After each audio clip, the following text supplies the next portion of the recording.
Hello everyone, welcome to Sanmarga classes. ಬೆಳೆಯ ಉತ್ಪಾದನೆ ಮತ್ತು ನಿರ್ವಹಣೆ ಪಾಠದ 40ನೇ ಪ್ರಶ್ನೆ. ಎ ಬಿ ಸಿ ಎಂದು ಗುರುತಿಸಲಾದ 3 ತೋಟಗಳಲ್ಲಿ ಕೆಳಗಿನಂತೆ ಬೇರೆ ಬೇರೆ ವಿಧಾನಗಳನ್ನು ಅನುಸರಿಸಿ ಮೊಳಕೆಯೊಡೆದ ಬೀಜಗಳನ್ನ ಪಡೆಯಲಾಗಿದೆ. ಇಲ್ಲಿ 3 ಬೀಕರ್ಗಳನ್ನ ತಗೊಂಡಿದ್ದಾರೆ, 3 ಲೋಟಗಳನ್ನ ತಗೊಂಡಿದ್ದಾರೆ.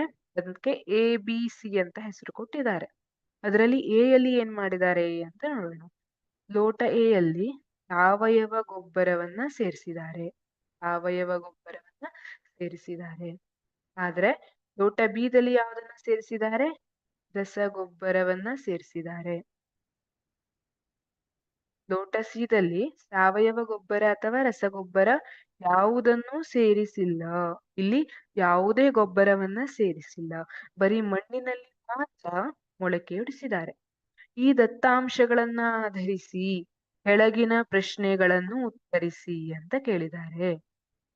ಇಲ್ಲಿ ನೋಡಿಟ್ಕೊಳ್ಳಿ, ಇಲ್ಲಿ ಚಿತ್ರದಲ್ಲಿ ಕೊಟ್ಟಿರುವಂತೆ ಮೊದಲನೇದು ಸಾವಯವ ಗೊಬ್ಬರ.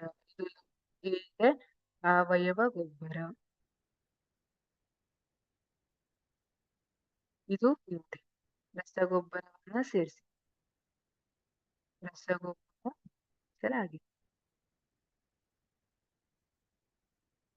ಇಲ್ಲಿ ಸಾವಯವ ರಸಗೊಬ್ಬರ ಯಾವುದನ್ನೂ ಸೇರಿಸಿಲ್ಲ, ಬರೀ ಮಣ್ಣು ಮಾತ್ರ ಇದೆ. ಈ ಮೂರು ಲೋಟದ ಅಬ್ಸರ್ವೇಷನ್ ಮಾಡಿಟ್ಕೊಳ್ಳಿ. ಮುಂದೆ ನೋಡೋಣ. ಯಾವ ಲೋಟದಲ್ಲಿ ಬೀಜಗಳು ಅತ್ಯಂತ ಕಡಿಮೆ ಪ್ರಮಾಣದಲ್ಲಿ ಮೊಳಕೆಯಾಗಿರುವುದು ತೋರಿಸುವುದು ಮತ್ತು ಏಕೆ ಅಂತ ಕೇಳಿದ್ದಾರೆ. ಯಾವ ಲೋಟದಲ್ಲಿ ಬೀಜಗಳು ಅತ್ಯಂತ ಕಡಿಮೆ ಮೊಳಕೆಯಾಗಿದೆ ನೋಡೋಣ.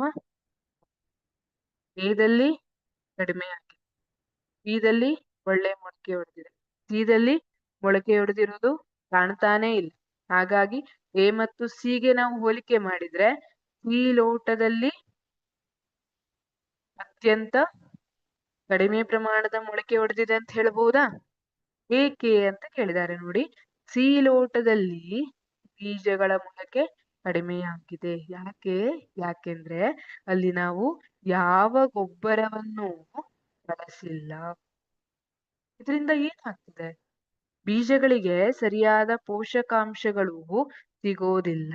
ನಿಮಗ್ ಗೊತ್ತು, ಬೀಜಗಳು ಮೊಳಕೆಯೊಡೆದು ಸರಿಯಾಗಿ ಸಸಿಯಾಗಿ ಬೆಳವಣಿಗೆ ಹೊಂದಬೇಕು, ನಮಗೆ ಉತ್ತಮ ಇಳುವರಿಯನ್ನ ಕೊಡಬೇಕು ಅಂದ್ರೆ ಅದಕ್ಕೆ ಸರಿಯಾದ ಪೋಷಕಾಂಶದ ಅಗತ್ಯ ಇದ್ದಿರ್ತದೆ.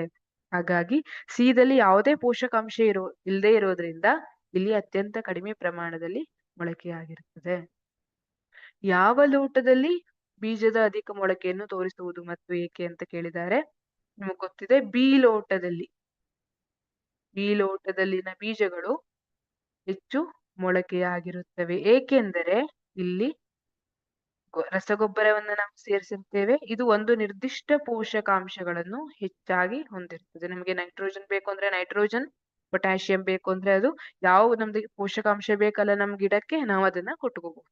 ಹಾಗಾಗಿ ಅಧಿಕ ಬೀಜದ ಮೊಳಕೆ ಒಡೆಯುವುದು ಯಾವುದು ರಸಗೊಬ್ಬರವನ್ನ ಹೊಂದಿದೆ, ಅದು ಬಿ ಲೋಟದಲ್ಲಿನ ಬೀಜಗಳು ಹೆಚ್ಚು ಮೊಳಕೆಯಾಗಿರುತ್ತವೆ. ಏಕೆಂದ್ರೆ ಇದರಲ್ಲಿ ಸೇರಿಸಲಾದ ರಸಗೊಬ್ಬರವು ಒಂದು ನಿರ್ದಿಷ್ಟ ಪೋಷಕಾಂಶಗಳನ್ನು ಹೊಂದಿದೆ.